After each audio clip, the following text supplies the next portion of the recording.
some recording. Okay.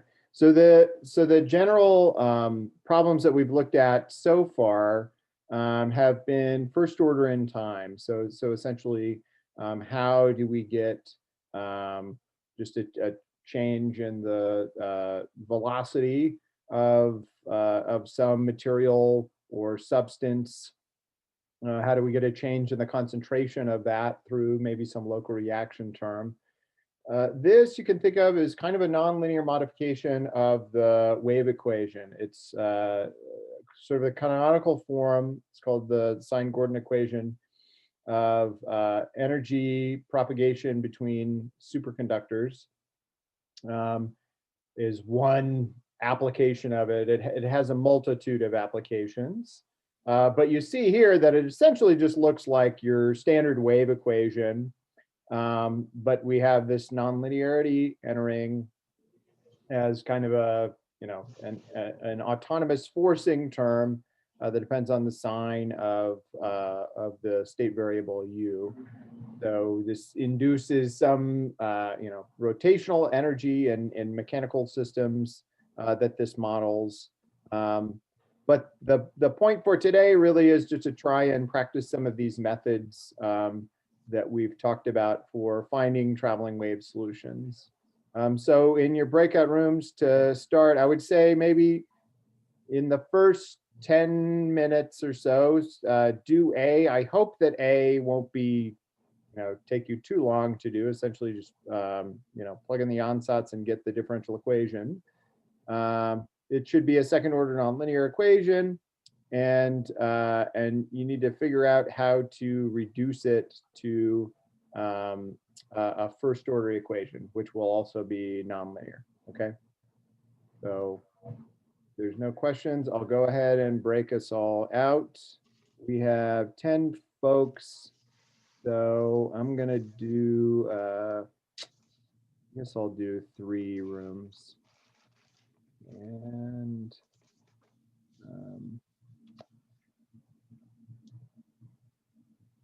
yeah.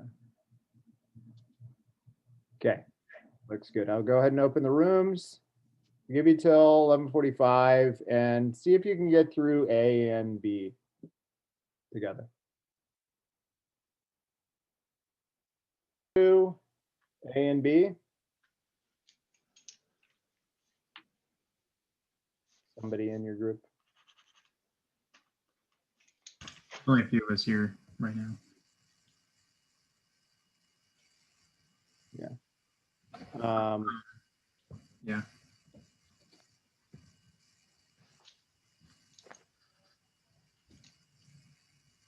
Do you feel comfortable doing that, or at least talking it. me? I can write, or if one of you all wants to write. I don't mind doing it. I've got the fancy pen. Okay, cool. I will relinquish my sharing then to you. Okay. Okay. Jacob is going to take us through parts A and B. Go for it.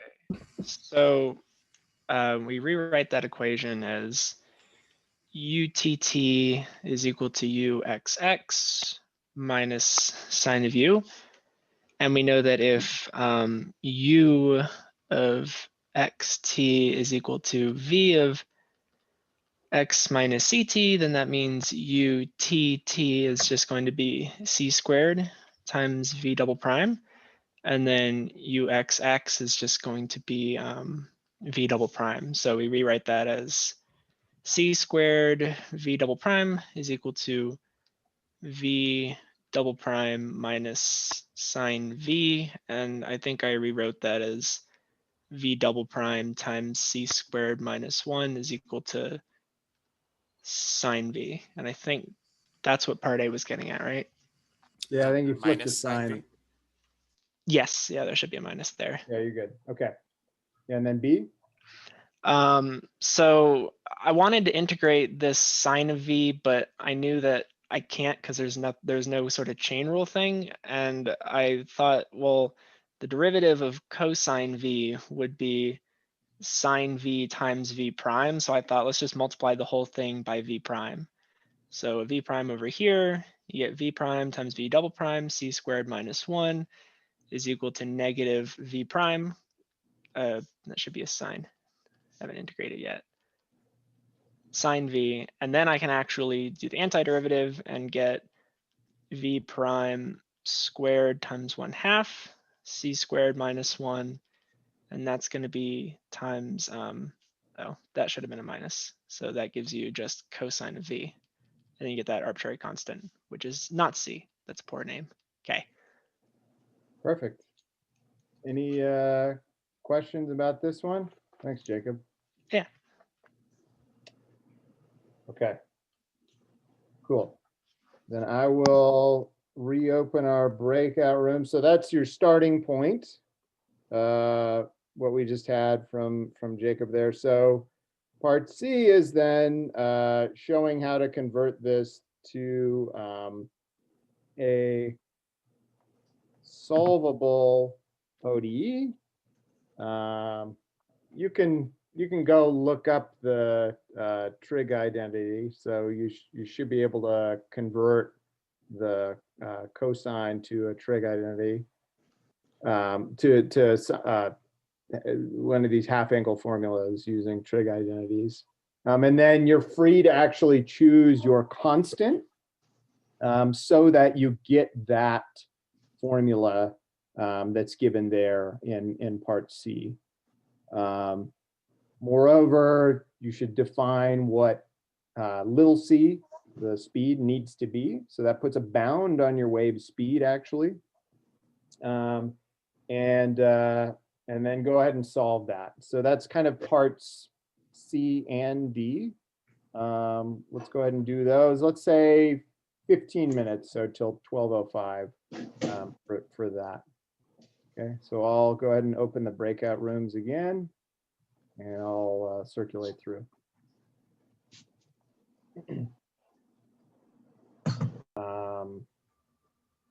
But yeah, typically you're going to look for fronts or pulses. But a traveling pattern, yeah, wouldn't satisfy either of the conditions that you get for pulses and fronts. You can have anti-pulses too, which just means that they're active or whatever. They're non-zero everywhere except for some place where there's a dip. Yeah, you can. It's all kinds of things. Yeah, you can have interacting waves and things like that. All right, so yeah, I know that was a bit of thorny calculus and trig there, probably more than you cared to see on a Monday. Does any group want to present their solution or how far they got?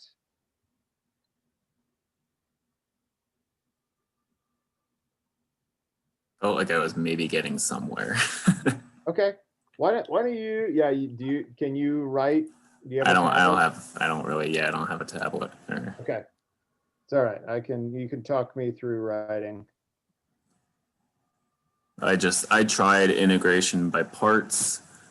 I chose, well, okay, I guess starting from the beginning, you take a square root of your differential equation. Right. Yeah. You have v prime equals plus or minus 4 over 1 minus c squared. Right, so we'll go ahead and write that as a 2, right?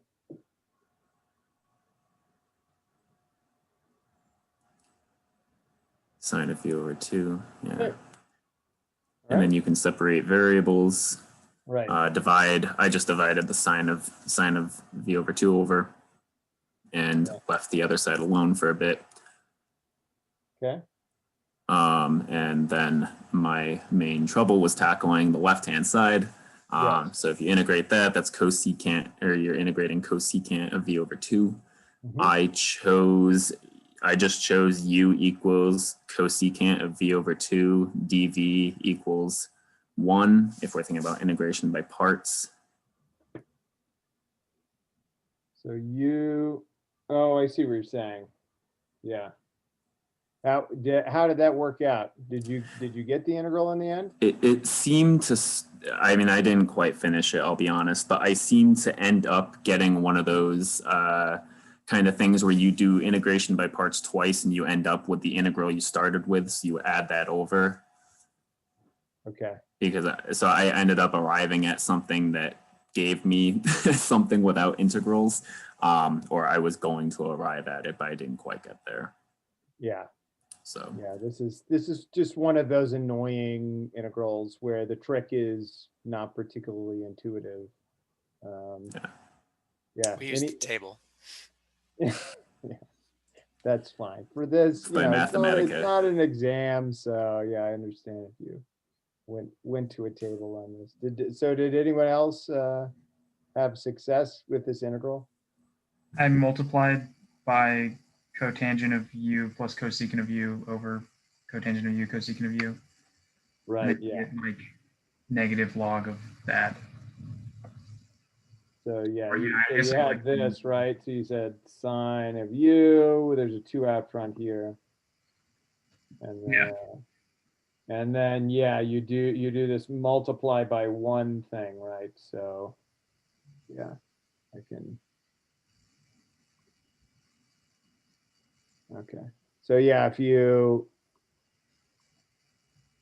yeah, you have cosecant of u, and then yeah, I think you're saying cosecant of u plus cotangent of u, cosecant of u plus cotangent of u. Yeah, and it turns out this is the derivative of this, or the negative derivative of this. And so, yeah, so you end up with minus 2 log cosecant of u plus cotangent of u. Yeah, and then where'd you go from there? So then you, I don't know, you move the 2 and the log to the other side. And then you end up Yeah. with like cosecant of v over 2 plus cotangent of v over 2 on the left, which is like a half angle formula for cotangent. So Yeah, it ends up being cotangent of v over 4. so you had, right.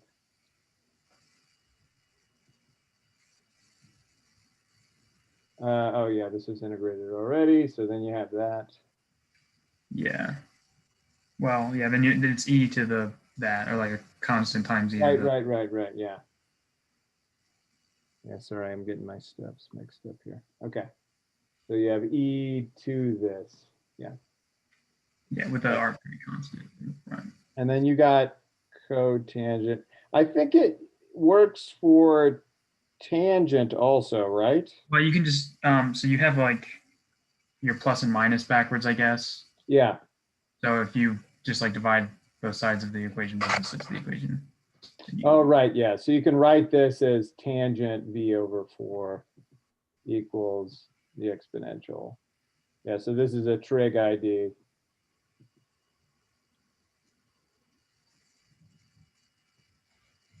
Yeah.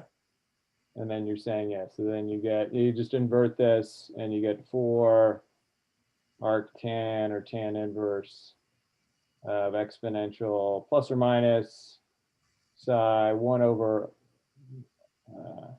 psi over, yeah, square root of 1 minus c squared. Yeah. Is that right? with, I mean, with up to an arbitrary constant somewhere in there, but yeah. Right. Yeah. Okay. So there's your solution. Okay. We only have 5 minutes left, so I won't do breakout solutions for this. So did anybody get to part E? Thanks, Jake, for that. And thanks, Kyle.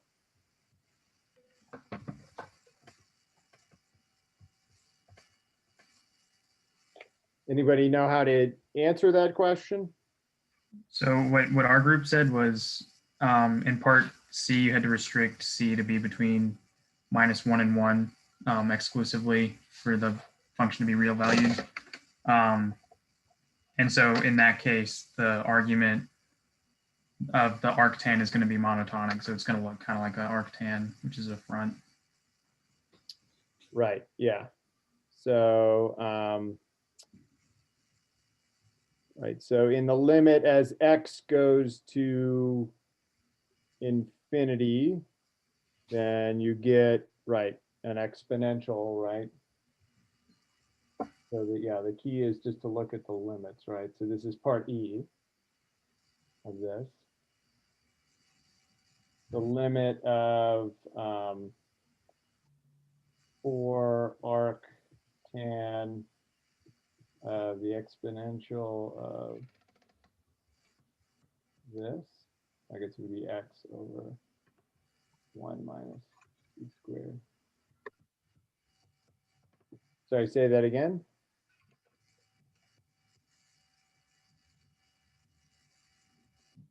You're talking to me? Yeah. I didn't actually take the limit, I guess. I just, Oh, you just made you essentially made this argument, yeah. yeah.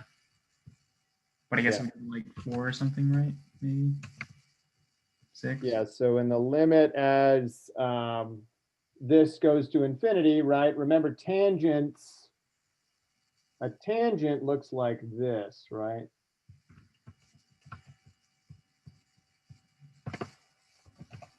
So basically here is pi over 2. So if this is, if the argument of arctan is going to infinity, then you have a pi, so then you have 2 pi here. And then the limit as x goes to minus infinity of this, well, this thing's going to go to 0, so you just go to 0, right? 1 minus c squared. So this is equal to 0.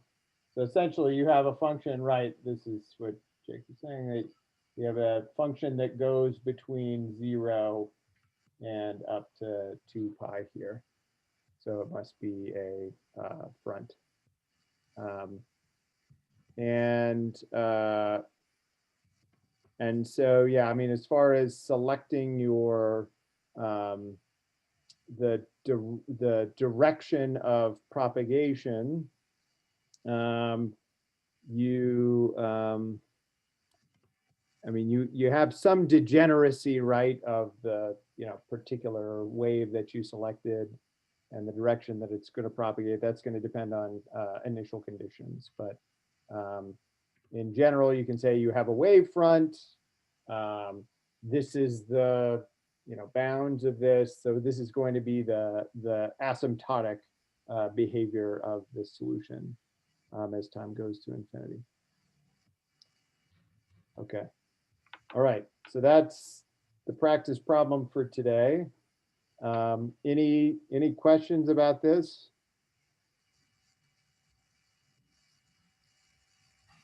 So one thing I will say is that people did work on, or a couple people talked about sort of converting to a pair of first order equations, and then trying to work towards a phase plane type answer. You can use some of that logic here too. You don't get an explicit solution that way. This is a nice way to do it where you get an explicit solution. However, you can sort of make similar arguments to the ones that we have in the past, where we construct a phase plane and then look and see where the heteroclinic orbits are in the sort of space of phase planes as you vary the parameters. So if you want to practice more on the side with this one, you can look at sort of a phase plane analysis of it too. In this case, it should work.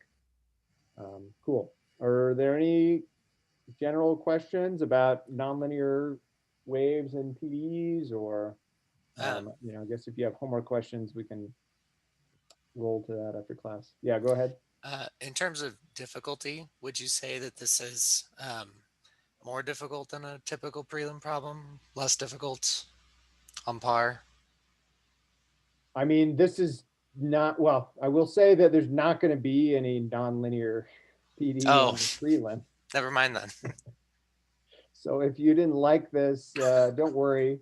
We're not, well, for now, nonlinear PD are not on the prelim. Everything, well, sorry, you know, we have some quasi-linear stuff in terms of method of characteristics. The things that are hard about this